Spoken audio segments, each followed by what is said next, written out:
Okay. Well, thank you all for coming.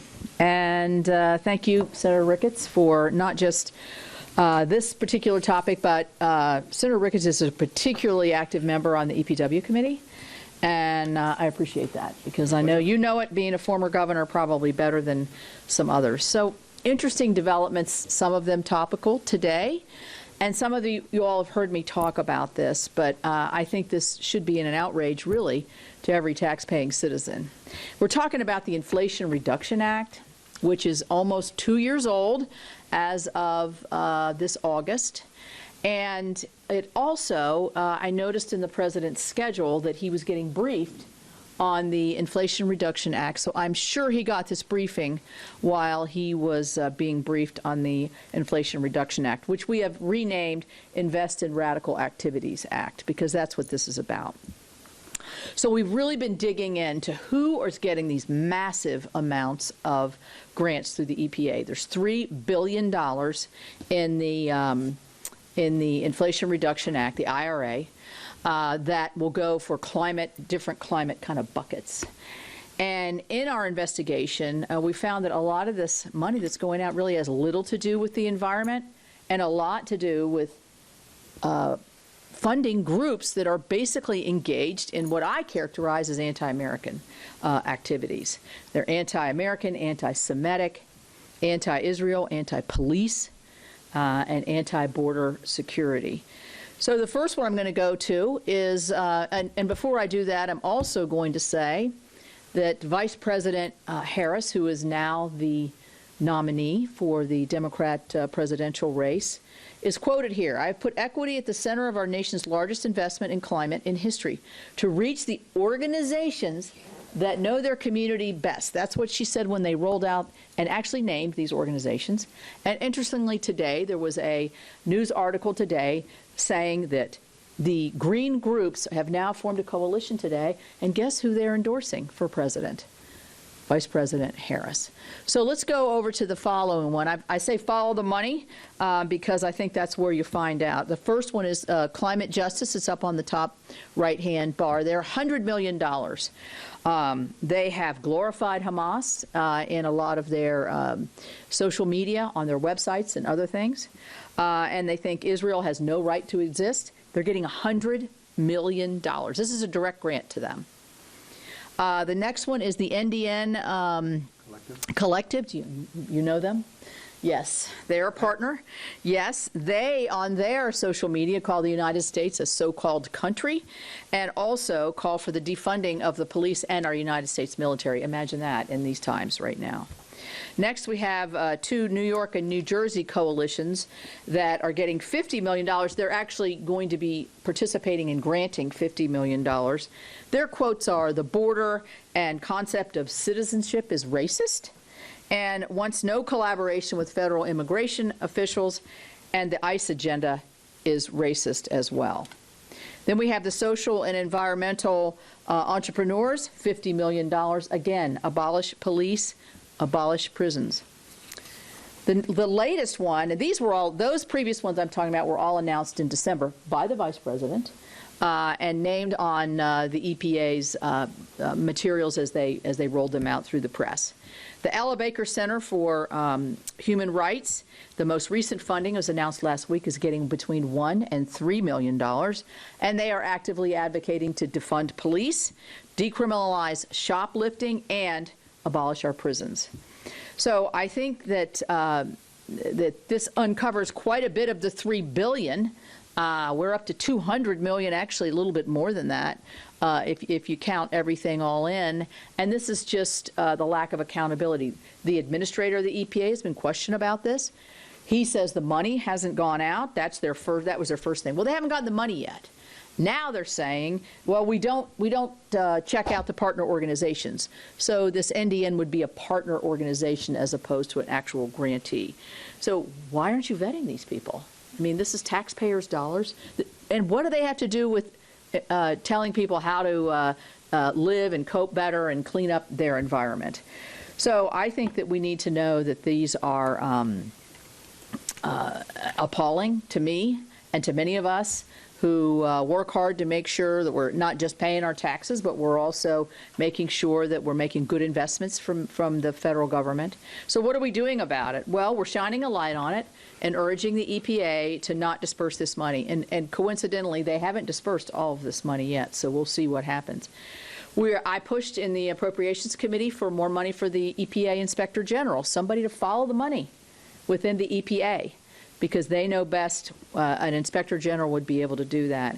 And then I think the most important thing is when we take control of Congress after January, we will be able to defund a lot of this, but we also be able to follow it and do much more oversight. So I'm going to turn it over to my friend from Nebraska and see his perspective on this. Well, thank you, Senator Capito, for highlighting this and showing some transparency and some sunlight on what's going on here with regard to these grants through the Inflation Reduction Act. But as you all more aptly named it, the Investment in Radical Activists Act, right, because that's exactly what we're doing here. When you're giving money to organizations like the Climate Justice Alliance, and they are funding the March on Washington, and they are waving the Free Palestinian flags and so forth, we're paying them to lobby our government. I got to tell you, everyday Nebraskans don't think that's a good idea. Like that our tax dollars should go to radical organizations to lobby our own government. That's just crazy. And you're talking about the NDN Collective and the things they want to do, like abolishing the military, abolishing the police, abolishing Customs and Border Protection, abolishing Immigration and Customs Enforcement. Again, everyday Americans think those organizations are important organizations, and we want to keep them to keep us safe. They are way out of step with what everyday Americans want to see. This is really, really radical stuff that they're promoting. And then we have organizations like the social and environmental entrepreneurs who are spreading climate alarmism and, again, funding left-wing groups. This is not what our tax dollars are supposed to go for. And to your point about the EPA, because all this money is going through the EPA, I was just talking to a company yesterday who said, hey, we need more help with getting permits done. We can't get permits fast enough, frankly, for some of these environmental projects even, and it's because the money is going to fund these radical organizations and not that nobody's paying attention to how many people they've got working in their different regions to be able to help get these permits processed. So on the one hand, the EPA's got legitimate business they're not getting done. On the other hand, they're funding these radical environmentalists and other sorts of organizations. And again, it just gets back to everyday Americans, that's not how they want their money spent. They want their money spent here in Washington, D.C. wisely. And when you see the frustration that people have in Washington, D.C., this is a prime example of why they have that frustration. So I want to, again, thank Senator Capito for highlighting this, for shining some sunshine on this, so that we can get some changes made. We are now sitting at $35 trillion in debt. We have got to get our spending under control, and spending on this kind of radical activism is not the way we should be spending our tax dollars. Right. I'll turn it over to you. Well said. Well said. So any questions? Yeah. Josh? Yeah, thanks for doing this. Just, I mean, as far as you said, you know, if we take back control of Congress, you would take, you know, roll back this program. I mean, as far as in the universe of IRA components, do you view this as one of kind of the right this targets or things you think Trump should prioritize well? I mean, because he's talking about almost the entirety of the bill. Like, Okay, we know, well, number one, there's been a recent rush to get this money out.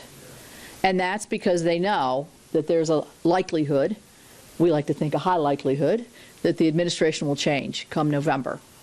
And so they're rushing to get the money out. And you see who they're sending it to. So we have that. How in this pot of money, in the $3 billion for the EPA, it would probably be predicated on how much is left. We would certainly try to claw that back. But at the minimum, we would have more opportunity for sunlight here and more opportunity for oversight.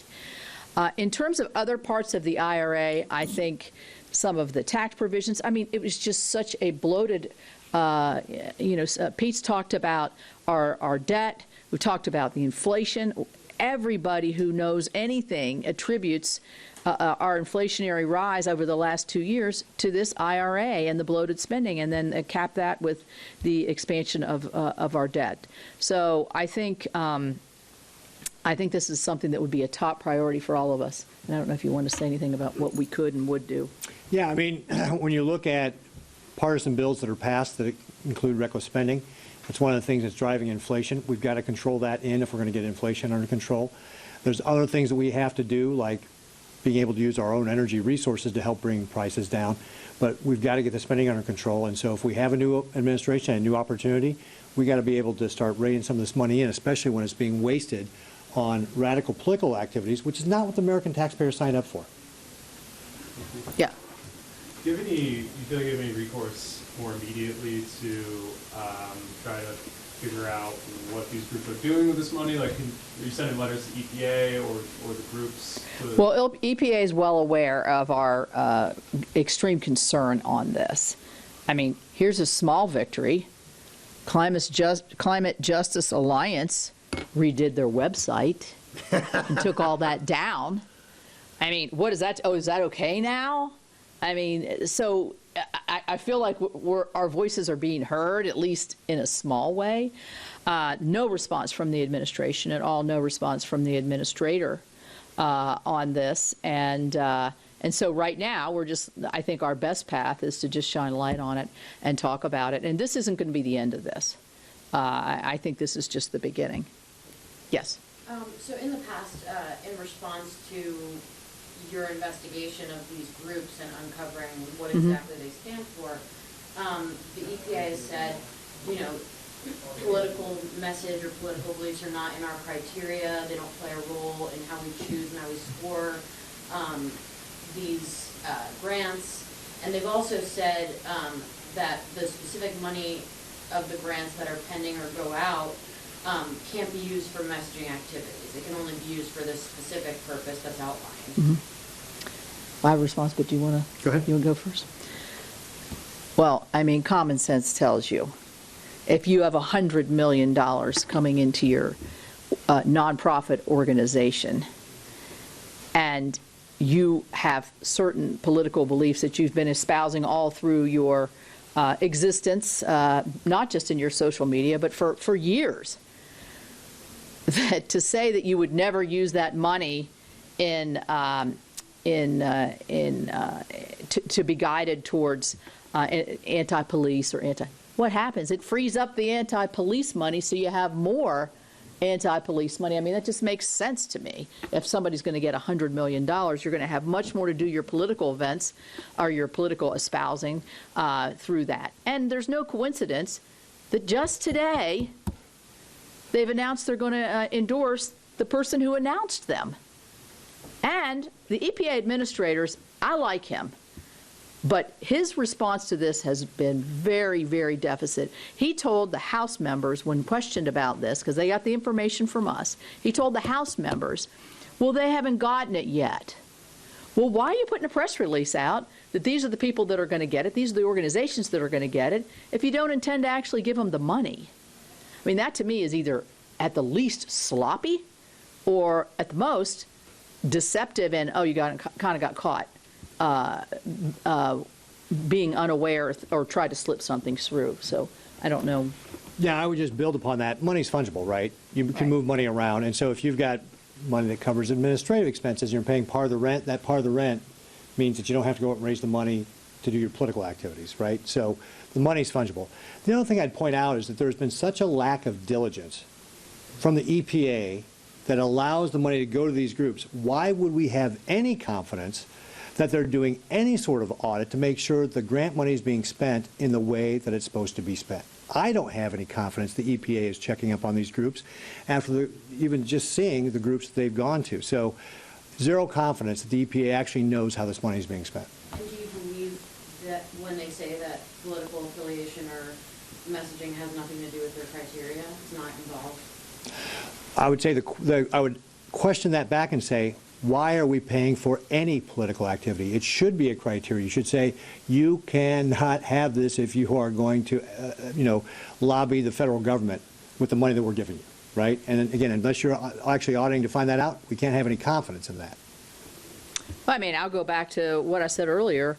If you have no political messaging and you're not supposed to be a political group, why are you endorsing somebody for president if you're not interested in the political environment? Yeah. Is this something that you've asked the EPA Inspector General, or GAO to look into? We haven't asked yet. I don't believe I got my staff back here, but I will tell you this. In the IRA, the authors of the bill did not include, while they're getting $3 billion, did not include one single dollar for extra oversight of those dollars. So the EPA has an inspector general, and what we get back from the inspector general is, or from the EPA, is, well, we need more resources within our agency to be able to move forward on this. So we did get $5 million through Senator Murkowski's bill of the, I think it's 30 that they get for their IG. $5 million is directed towards this, so that's a minor victory. I had an amendment that would have said we need to move this up to $20 million because to try to follow the money of $3 billion, that's a pretty hefty load. And that's what happens when you pour so much money in so fast, it gets wasted. I mean, we see it all the time. Why don't we learn the lesson of this? And now it's not only getting wasted, it's getting poured into radical activists. So thanks a lot. Yep, did you have a next question? I was just going to say, following up on that, is are you sort of keeping that option in the quiver? Right. Depending on the answers you get at this stage? Well, we're not, this is not the end of this, so yes, I think we will. We will pursue, and by the way, nice flower. I like it. Okay, thanks, guys. Thanks, folks. Appreciate it. Thanks, Pete.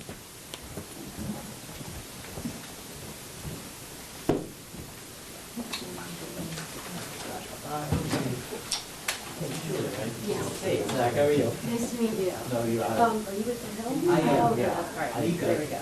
know you from Twitter.